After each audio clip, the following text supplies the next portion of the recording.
Planificamos la vida, ¿no? Planificamos el día, planificamos el menú, planificamos qué vamos a hacer con los niños, planificamos qué haremos el fin de semana o en el trabajo, pero planificamos nuestra salud. Claro que lo podemos hacer y parte de eso es realizarnos con frecuencia nuestros exámenes preventivos oncológicos.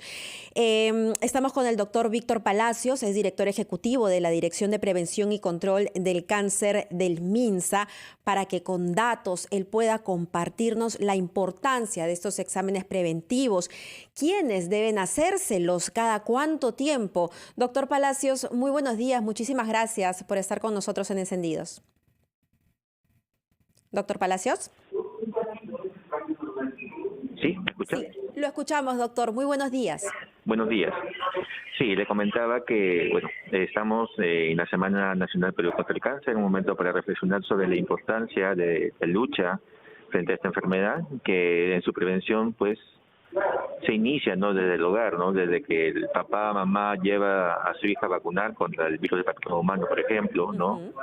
Viene ahí también con la formación de cómo priorizar los estilos de vida saludables, con una buena alimentación, evitando el consumo de alimentos considerados como comida chatarra, ¿no? Desde el hecho de educar a los hijos a que no consuman tabaco, y ni qué decir en la actualidad que están expuestos en este momento a los cigarrillos electrónicos y que lamentablemente los engancha, ¿no? Porque la nicotina es altamente adictiva a continuar fumando después, el consumo de alcohol que está socialmente afectado, ¿no? Y llegamos a una persona adulta que llega sin conciencia de la necesidad de hacerse un chequeo preventivo. Entonces terminamos una persona adulta sin ser consciente de las necesidades del autocuidado, de su salud. Así es. Y eso es algo que debemos cuidar desde muy jóvenes y, como usted dice, hábitos desde muy niños, porque, a ver, el desorden pasa factura, tarde o temprano. Pero yo quisiera centrarme en lo que es el cáncer de mama, ya que hoy es el Día Mundial del Cáncer de Mama. Y tengo entendido que en el último año aparecieron 6.860 nuevos casos, esto es en el 2020, y durante ese mismo periodo 1.824 mujeres fallecieron a causa de esta enfermedad. ¿Por qué llegar hasta la muerte? ¿Qué debo hacer para prevenir, para evitar pasar por ese trance? Excelente, una buena pregunta. La primera se vincula directamente a un factor de riesgo, ¿no? Tenemos factores de riesgo genético definitivamente, que eso hay que considerarlo. En el caso mío tengo, por ejemplo, un antecedente muy fuerte de cáncer familiar vinculado a cáncer de mama, ¿no?, que puede pasar en cualquier familia. Y por otro lado está el tema de la obesidad, ¿no? Yo creo que la obesidad en una mujer posmenopáusica es un factor de riesgo importantísimo que no estamos viendo. O sea, una mujer que llega a la posmenopausia con obesidad es altamente candidata a desarrollar un cáncer de mama, porque esa grasa que se acumula termina siendo hormonas que estimulan cualquier célula que se puede desarrollar, cualquier célula cancerígena. Esa es la primera parte de riesgo. La segunda parte se vincula directamente a los mecanismos de los chequeos preventivos. Lo ideal siempre va a ser que una mujer se haga una mamografía desde los 40 años. Ojo, considerando que Perú tiene una particularidad, tiene una proporción no menos importante de mujeres menores de 40 años que hacen cáncer de mama a edades tempranas. Entonces, Perú tiene una particularidad que no se ve en otros países, ¿no? Tiene una proporción de casos de cáncer de mama en mujeres de 40 años, menores de 40 años, que bordea el 10%, ¿no? Pero tiene una proporción mayoritaria que está por encima de los 40 años y que no se hace una mamografía. Y es el tema, cuando uno ve las coberturas de mamografía son bajísimas, ¿no? Es decir, doctor, si yo soy una mujer de 30 a 35 años y tengo un historial de cáncer de mama directo en casa, ¿debería hacérmelo a partir de qué edad? Claro, ahí tendría que pasar por una evaluación por una clínica definitivamente, ¿no? Porque ahí tiene que uno estudiar si tiene menor de 40 años, ¿no?, y tiene antecedente de un familiar directo, mamá con cáncer de mama, que tuvo una presentación temprana, ¿no?, antes de los 40 años, ella tiene que pasar por una evaluación por consejería genética y estudiar, ¿no?, si es posible que tengan mutaciones genéticas de base, ¿no?, que la predispongan a tener cáncer de mama de forma temprana. O en todo caso, no esperar hasta los 40, ¿no?, para hacerse los chequeos anuales. Claro, ya ahí tendría que pasar por una evaluación de médico especialista, ¿no?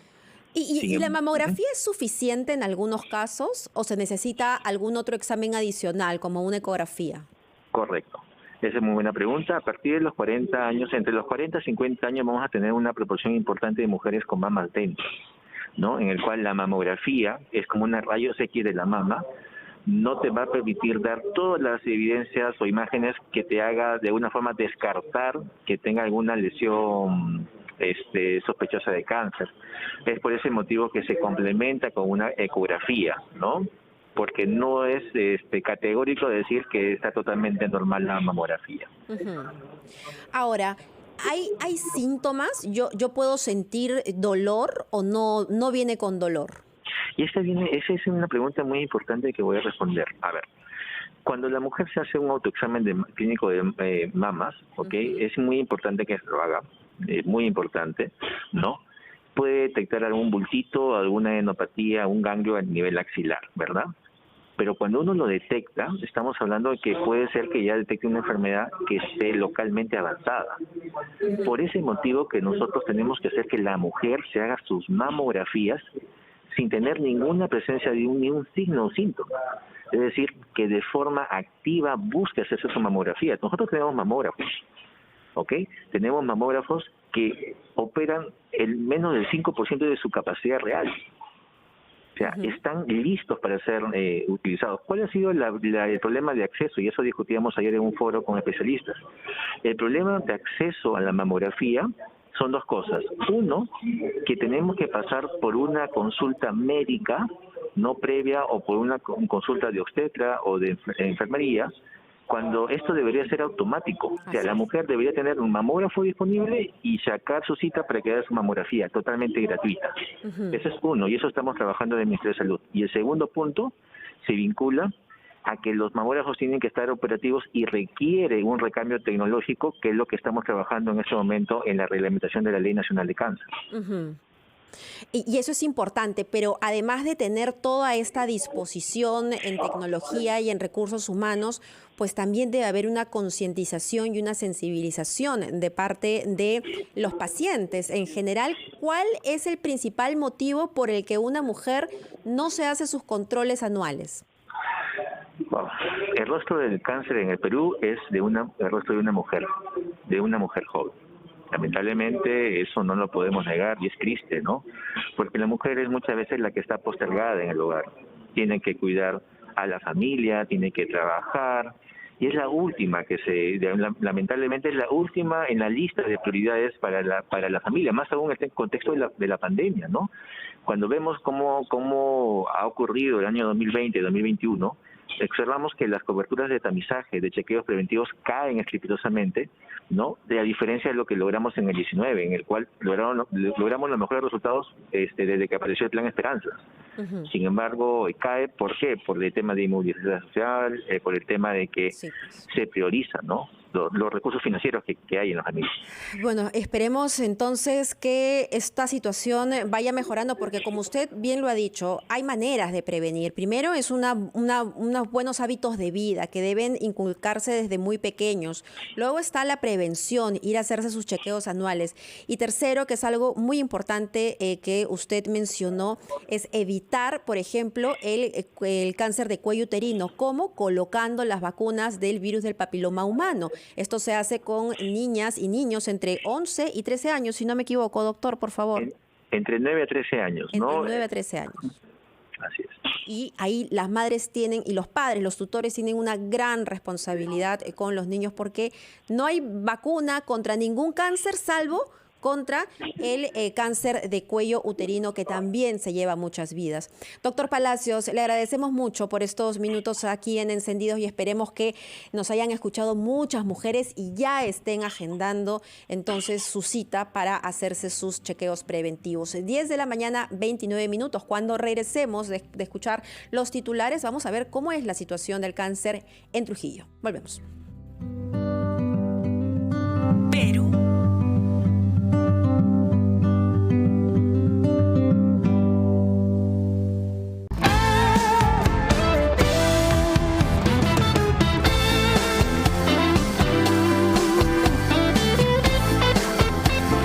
pero solamente en este hospital. Mauricio con razón se preguntaba por qué es que no puede haber otro de estos hospitales, magníficos hospitales, en Lima Este, por ejemplo, donde hay mucha población.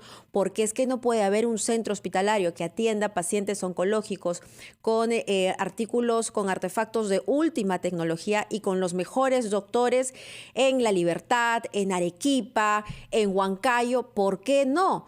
Vamos esa es parte de las brechas que todavía hay, profundas brechas que hay en nuestro sistema de salud tan precario. Vamos a ir a Trujillo para conversar con Karen Laiza y que nos cuente cuál es la situación del cáncer en este lugar. Karen, adelante. Te escuchamos, Karen. Instituto de Enfermedades Clásicas del Norte, aquí en Trujillo, según estadísticas de esa institución. De ellas, un aproximado del 15% son pacientes provenientes de ciudades, tanto del norte del país como del oriente. Asimismo, hasta el 2019, de 100 referencias para diagnóstico de cáncer de mama de diferentes hospitales de esta localidad, el 30% dio positivo, según señaló RPP Noticias el doctor Mike Maldonado Meléndez, quien es director de control de cáncer del IREN Norte. Escuchemos. Las pacientes que llegan, por ejemplo, a IREN Norte a hacerse los estudios en el 2019, que ha sido el último año completo, llegan alrededor de los 100, ¿no? Referidos de otros establecimientos de salud.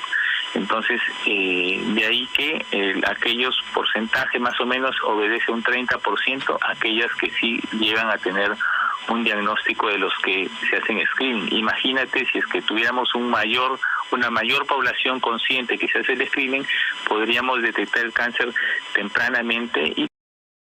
Bueno, para darte algunas estadísticas, Mabel, en el primer semestre del año 2021, en el IREN Norte se atendió a más de 9,000 personas, de los cuales 619 dio positivo a cáncer. De esas cifras, 116 se diagnosticó con cáncer de cuello uterino, el que lidera desde hace 10 años las estadísticas.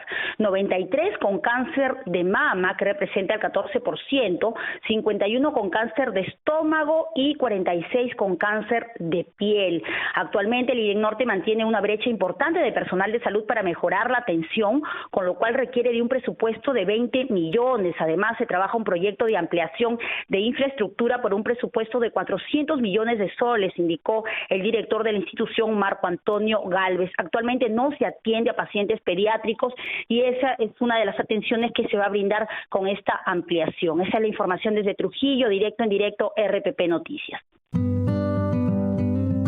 Perú contra el cáncer.